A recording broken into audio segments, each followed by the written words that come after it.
नमस्कार, मैं शिवशंकर सारथी आपके अपने छत्तीसगढ़ सारथी से। चीफ मिनिस्टर भूपेश बघेल और रायपुर दक्षिण के विधायक बृजमोहन अग्रवाल दोनों के बीच समानता क्या है? यही कि दोनों का नाम यदि आपको इंग्लिश में लिखना है तो उसकी शुरुआत बी से करनी होगी। यदि आप भूपेश बघेल लिखना चाहें तो बी लेटर की सहायता लेनी होगी, और बृजमोहन अग्रवाल लिखना हो तब भी आपको बी का सहारा लेना ही पड़ेगा।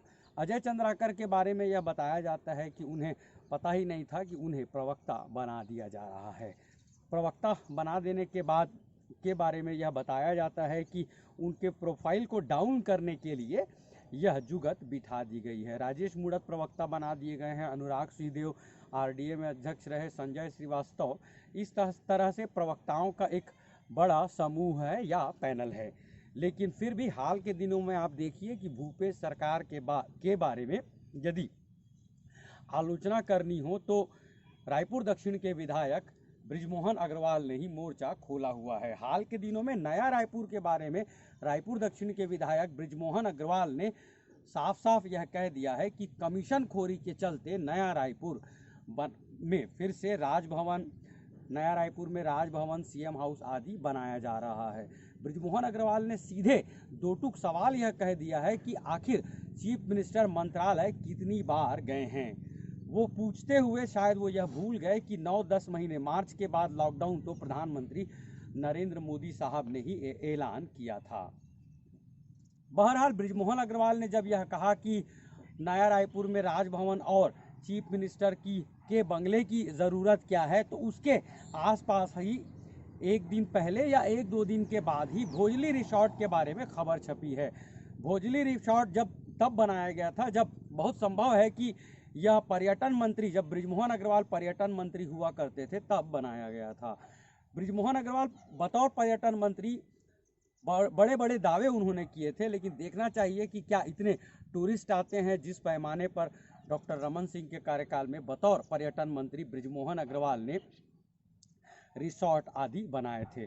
जिस बृजमोहन अग्रवाल के कार्यकाल के दौरान बने रिसोर्ट आदि खंडहर हो चुके हैं, पूरी प्लानिंग लगभग फेल सी हो गई है, वही बृजमोहन अग्रवाल भूपेश सरकार की बड़ी बड़ी आलोचना कर रहे हैं। जब एक विधायक प्रवक्ताओं के रहने के बाद भी जिन्हें मीडिया ज़्यादा तवज्जो दे रहा है, जो बोल रहे हैं, तो उसके पीछे रणनीति क्या है, इसे भी देखने की ज़रूरत है। हाल के दिनों में भारतीय जनता पार्टी में फिर से प्रदेश प्रभारी डी पुरेंदेश्वरी आई और नवीन आए, दोनों ने भारी बैठकें ली और इस तरह की बातें छपी हैं कि बड़े पैमाने पर अब फिर से प्रोटेस्ट किए जाएंगे।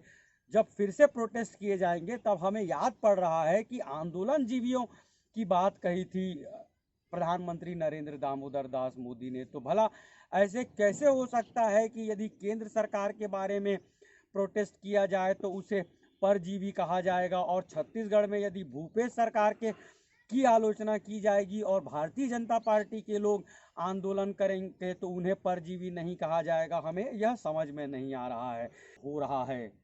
तो बड़ा अजब सा माहौल है देश में कि भारतीय जनता पार्टी की सरकार, केंद्र सरकार यदि पेट्रोल, डीजल और गैस सिलेंडर के दाम लगातार बढ़ा रही है तो यह राष्ट्रवाद माना जाएगा, और यदि कोई एक ट्वीट में छेड़छाड़ ही कर दी जाए, 2 लाइन की एडिट भी यदि कोई मान रहे हैं, एडिट की बात, बेंगलुरु की एक पर्यावरण कार्यकर्ता है, 21-22 साल की उनकी उम्र है, उन्हें हिरासत में ले लिया गया है और बाकायदा 5 दिनों की पुलिस रिमांड भी मंजूर कर ली गई है। तो आप देखिए, जोड़ने वाले ताकत का नेतृत्व कोई कर रहा है तो राहुल गांधी जी कर रहे हैं, और तोड़ने वाले ताकत के कोई नेतृत्व कर रहे हैं तो भारतीय जनता पार्टी और उसके नेता नरेंद्र मोदी जी कर रहे हैं। आज देश को जोड़ने की जरूरत है।